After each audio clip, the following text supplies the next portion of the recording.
Hello and welcome everybody to another interview. We're going to talk about success and self-employment, and we have a special guest here. We have Bernadette Harris, and we're going to talk to her a little bit about how successful she's been in her business and practice, and we're going to ask her some questions and see if she can give us some insight and also maybe some tips and tricks on what she does in her business to be successful.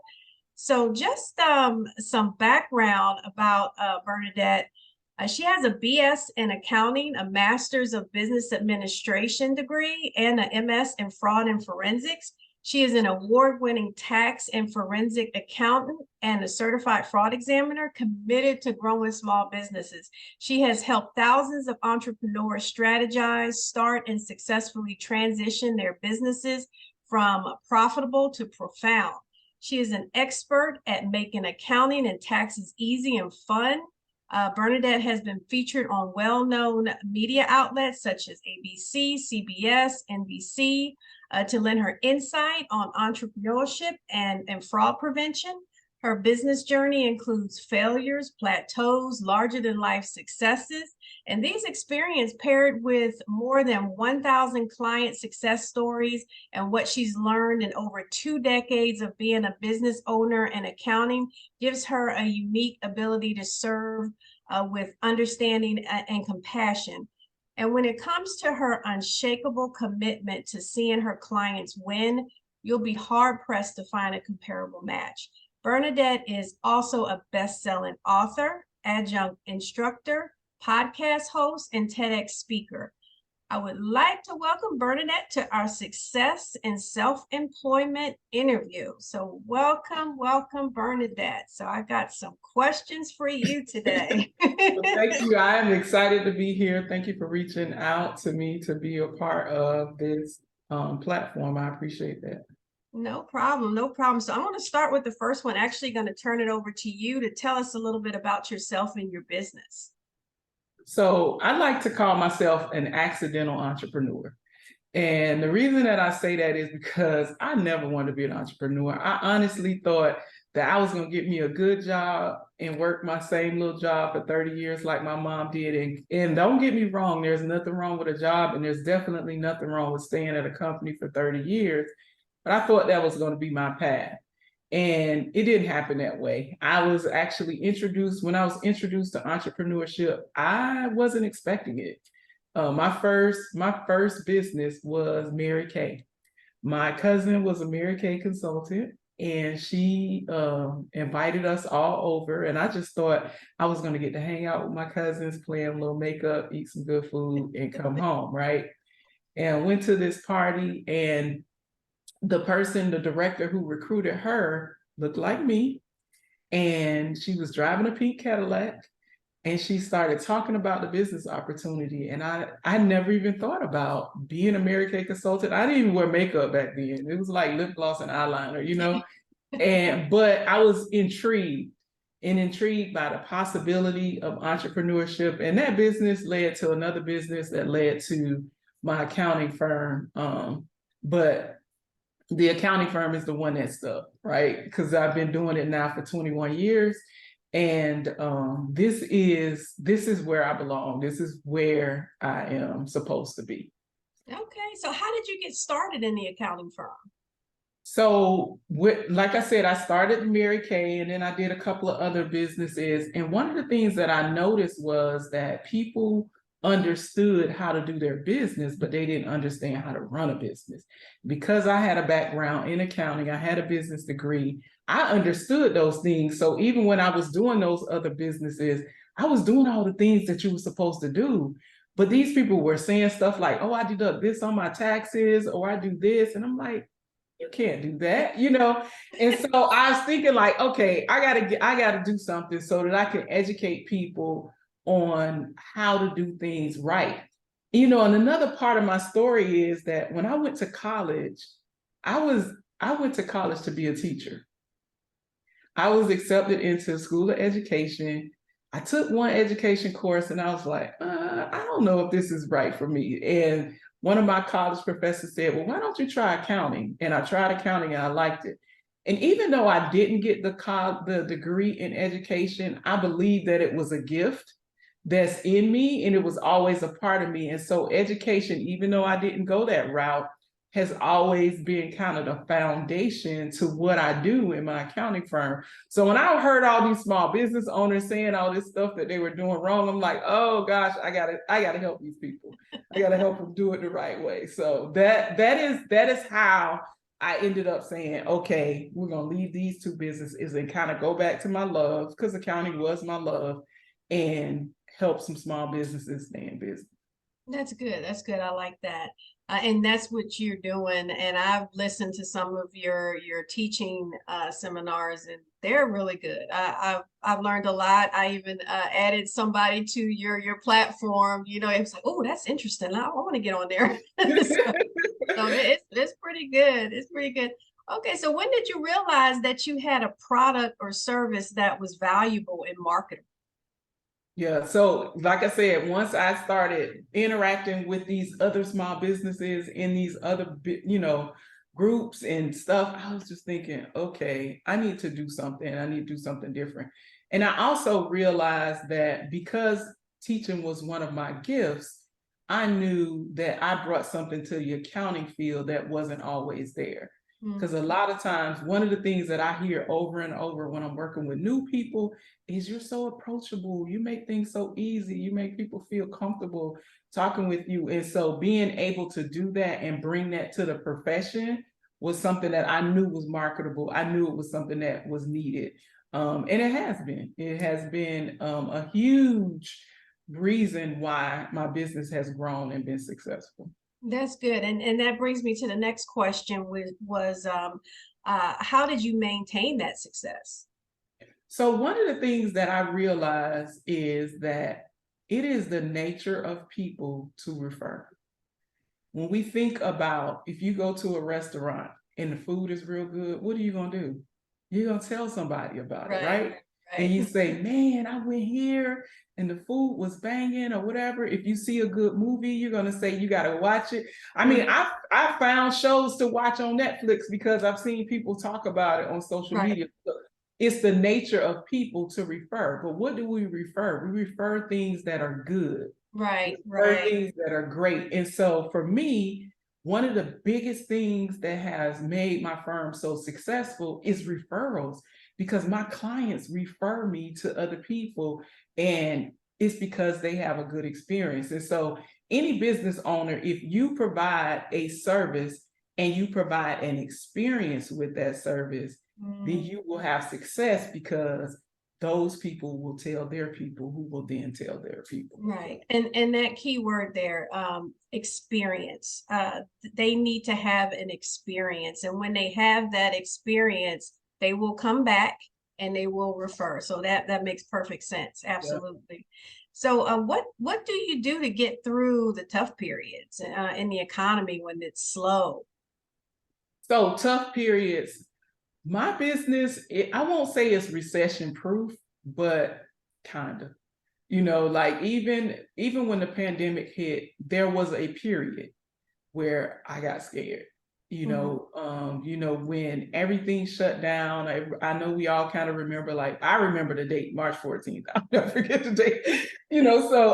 Everything shut down, and I had clients that were in the hospitality industry, clients that were in the restaurant industry, and they literally went from having a full book of business to nothing. Wow. In days, right? And so I can remember their panic. And I also silently remember my own panic, because I said, if my clients go out of business, that means I go out of business, right? And so the pandemic was one of those things that really did kind of make me question whether or not my industry was recession proof and economy proof. But one of the things that has kept us in business and kept us thriving, and actually got us to the point where we had to stop taking clients for a minute, is because a lot of the assistance that came with the pandemic were compliance related. So people couldn't get stimulus checks unless they filed their tax returns. Business owners couldn't get PPP without the help of their accountants.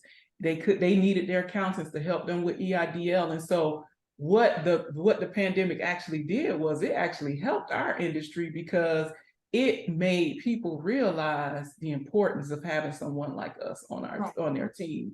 So that, as far as recessions and things like that, that doesn't necessarily tough time. But that does not mean in the 21 years that I've been in business that there have not been tough times. And let me just be honest, there have been days when I said, I want to put my resume out there and like, let me just go get me a job because this is too much. And I've had plenty of those days. I've had days where I say, I don't know what I signed up for. This is too much, when it comes down to, I think for me, the hardest part in the beginning, I've gotten a whole lot better at it now, but in the beginning, it was managing people. Managing people, getting the right people on your team. And I'm real big hearted, and I just find people and they need a job, but do they have the skills, Bernadette? Right. And so that was a hard thing for me, is being able to manage people, get the right people on my team. And I can say that even with all of the people who have been on my team and off, nobody misrepresented themselves.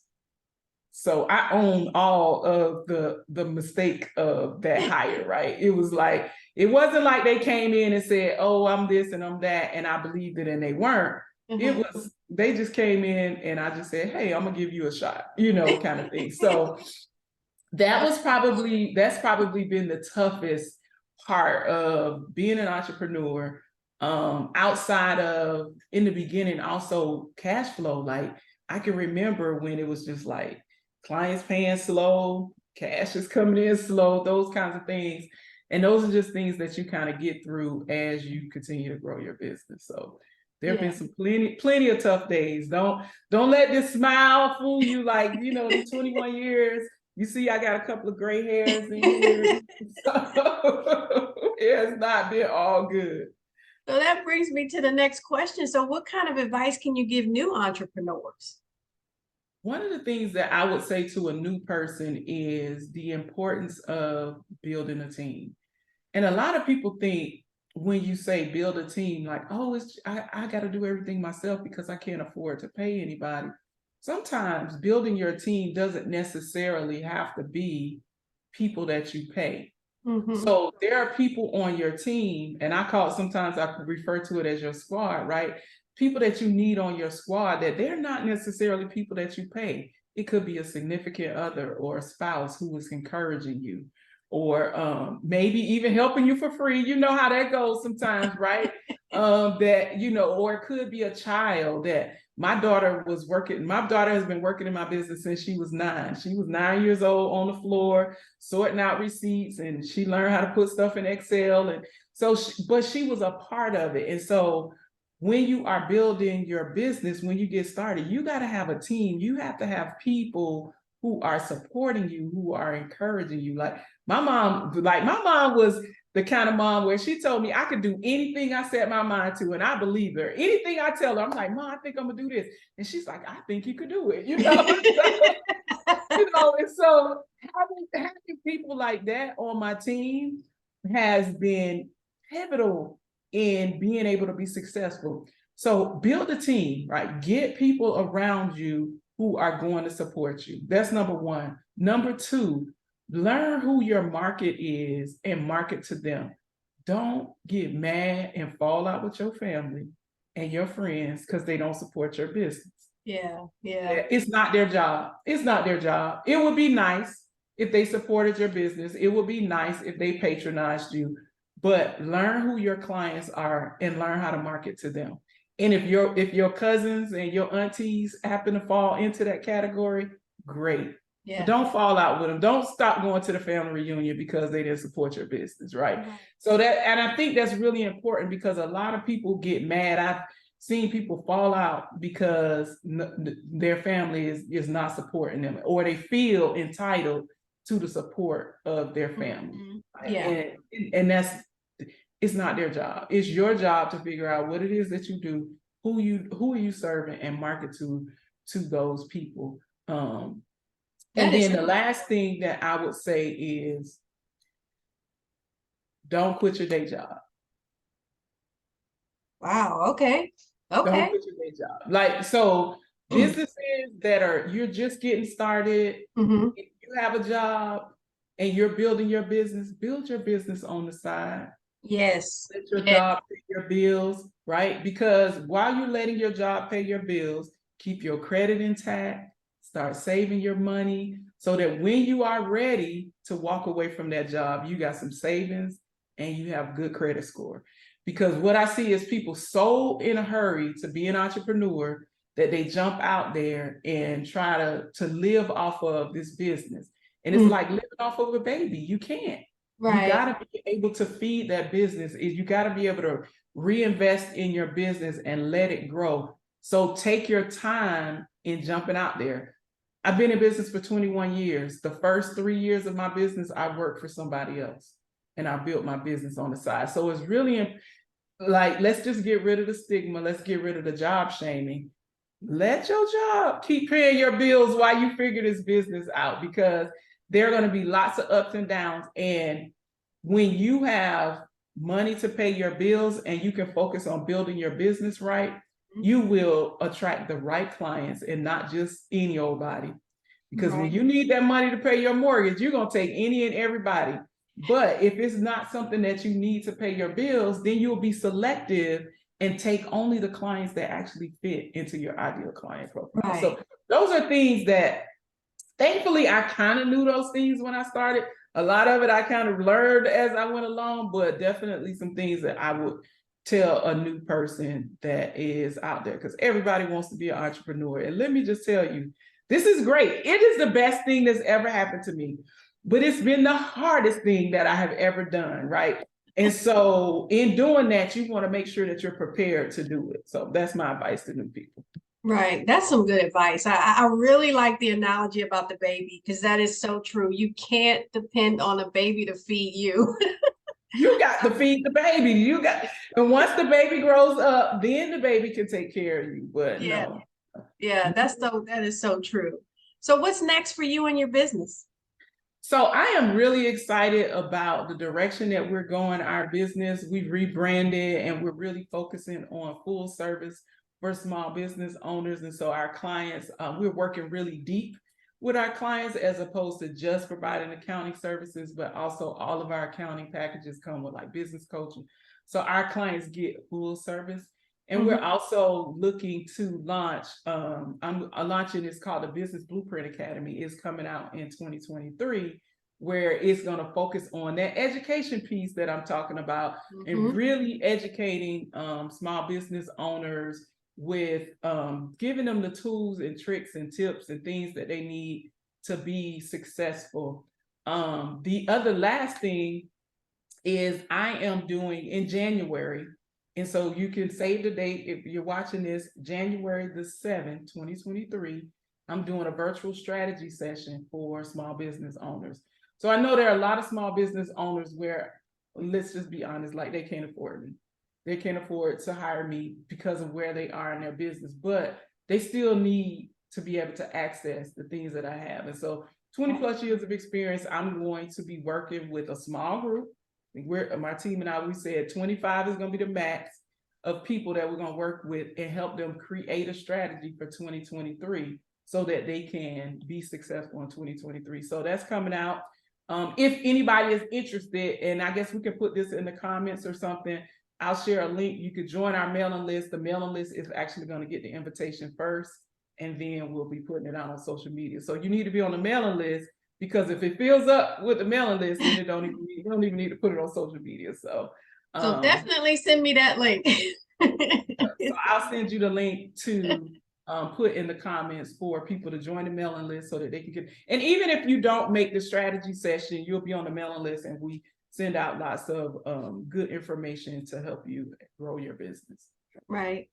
Well, thank you so much. I didn't have any other questions. Any final thoughts or tips or tricks you want to share with us before we conclude?